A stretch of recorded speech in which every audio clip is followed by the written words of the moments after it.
ദേവൂട്ടിക്കൊപ്പം വരികയാണ് അമ്മേ മൂകാംബികേ. എല്ലാ ദിവസവും രാത്രി 8:30 നമ്മുടെ സ്വന്തം സൂര്യ ടിവിയിൽ.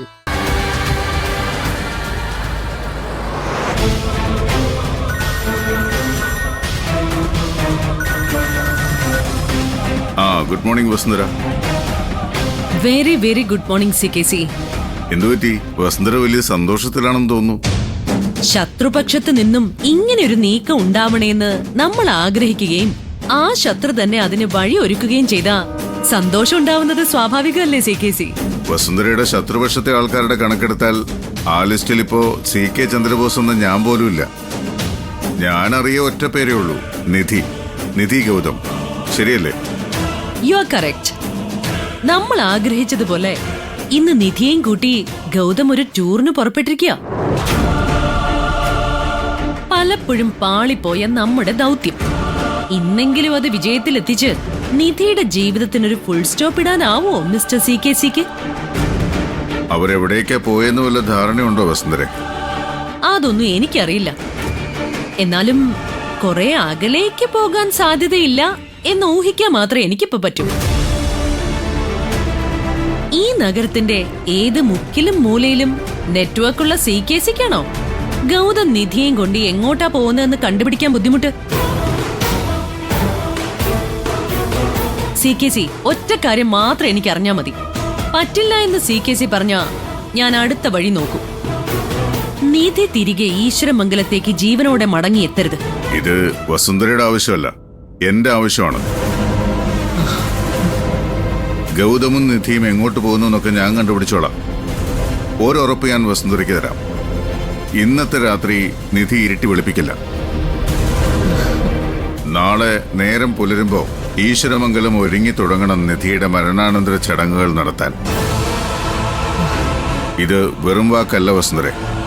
ഈശ്വരമംഗലത്തെ മുറ്റത്ത് അവൾക്ക് വേണ്ട കുഴി വെട്ടാൻ ആളെ ഏർപ്പാടാക്കിക്കോ. നിധിയുടെ ബോഡി കണ്ട് നിധിയുടെ മരണം ഉറപ്പാക്കി CKC ജസ്റ്റ് ഒരു കോൾ ചെയ്താൽ മാത്രം മതി എനിക്ക്. അവളുടെ ശവം പോലും ഈ മണ്ണിൽ കുഴിച്ചിടാൻ ഞാൻ അനുവദിക്കില്ല. വസുന്ധര ഫോൺ വെച്ചോ, ബാക്കി ഞാൻ നോക്കിക്കോളാം.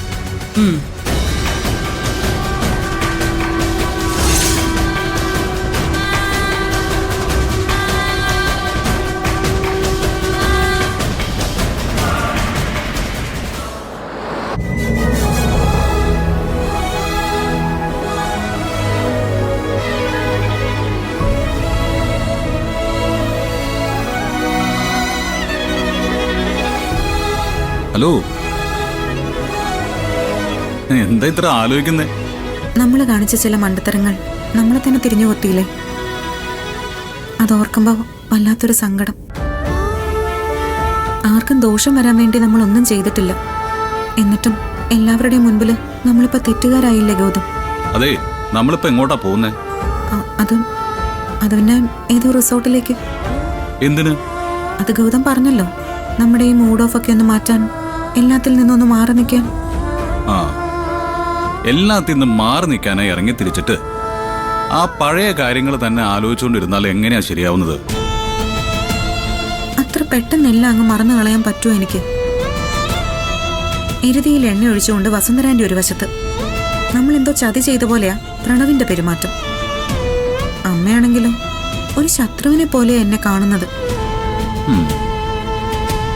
ഏത് റിസോർട്ടിൽ പോയാലും എത്രയൊക്കെ മാറാൻ ശ്രമിച്ചാലും എനിക്ക് പഴയതുപോലെ തുള്ളിച്ചാടി നടക്കാൻ പറ്റുമെന്ന് തോന്നുന്നില്ല ഗൗതം.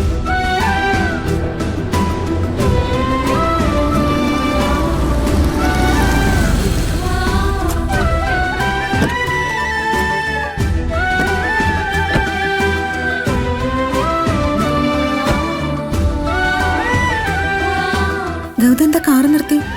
എവിടെ പോയാലും ഇങ്ങനെ മുഖവും വീർപ്പിച്ച് കണ്ണീരും ഒലിപ്പിച്ചിരിക്കാനാണെങ്കിൽ പിന്നെ എന്തിനാ പോകുന്നത്? പ്ലീസ് ഗൗതം, എന്റെ മനസ്സൊന്ന് മനസ്സിലാക്കാൻ ശ്രമിക്കുക.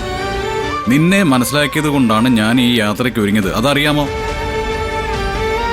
നിന്റെ ചിരിക്കുന്ന മുഖം കാണാനാ പ്രധാനപ്പെട്ട ഓഫീസ് ജോലികൾ പോലും വേണ്ടാന്ന് വെച്ചിട്ട് ഞാൻ ഇതിന് ഇറങ്ങി തിരിച്ചത്.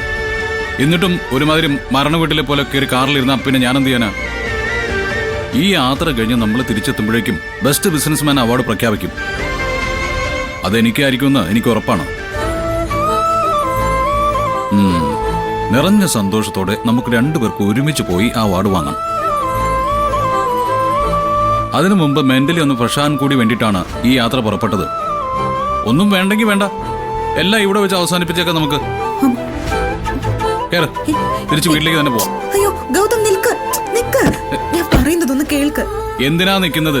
നിന്റെ പഴയ കഥകൾ കേൾക്കാനാണോ? പഴയതൊന്നും മറക്കാൻ പറ്റില്ല എന്ന് പറയാനാണോ? ഏത് സ്വർഗരാജ്യത്തിൽ ചെന്നാലും എനിക്ക് സന്തോഷിക്കാനാവില്ല എന്ന് നിന്റെ സ്ഥിരം പല്ലവി എനിക്ക് കേൾക്കണ്ട. അതെ, നിന്ന് സമയം കളയണ്ട, ഒന്ന് വണ്ടി കയറ്, എനിക്ക് ഒരുപാട് പണികളുള്ളതാ. ഒന്ന് നിൽക്ക്, ഞാനൊന്ന് പറഞ്ഞോട്ടെ. ഓക്കെ, ഞാൻ ഇപ്പൊ മുതൽ മാറാൻ പോവാം. മനഃപൂർവ്വം തന്നെ എന്റെ മൂഡ് ഓഫുകളൊക്കെ മാറ്റിവെച്ച് നമ്മൾ ആഘോഷിക്കാൻ പോവാം. ദേ, കട്ടയ്ക്ക് കൂടെ നിന്നോണം കേട്ടോ. ഇനി എന്നെ പിടിച്ചാ കിട്ടില്ല, കൂടെ ഓടി എത്തിക്കോണം. എങ്കിൽ നമ്മൾ പൊളിക്കും. പിടി ചാവി. അല്ല, ഇതെന്തിനാ? ഇവിടെ നിന്ന് അങ്ങോട്ട് നീയാണ് കാർ ഓടിക്കാൻ പോകുന്നേ. അയ്യോ, ഞാനെങ്ങുമില്ല, അത് ശരിയാവില്ല. എന്തുകൊണ്ട് ശരിയാവില്ല? നീ ഡ്രൈവിംഗ് പഠിച്ചതല്ലേ, പിന്നെന്താ പ്രശ്നം? പഠിച്ചതൊക്കെ തന്നെയാ, തനിച്ച് ഓടിക്കുകയും ചെയ്തിട്ടുണ്ട്. പക്ഷേ തിരക്കുള്ള റോഡിൽ ഇറങ്ങി ഓടിക്കാൻ വേണ്ടിയൊന്നും കൈ തെളിഞ്ഞിട്ടില്ല. അതൊന്നും കുഴപ്പമില്ലെന്നേ.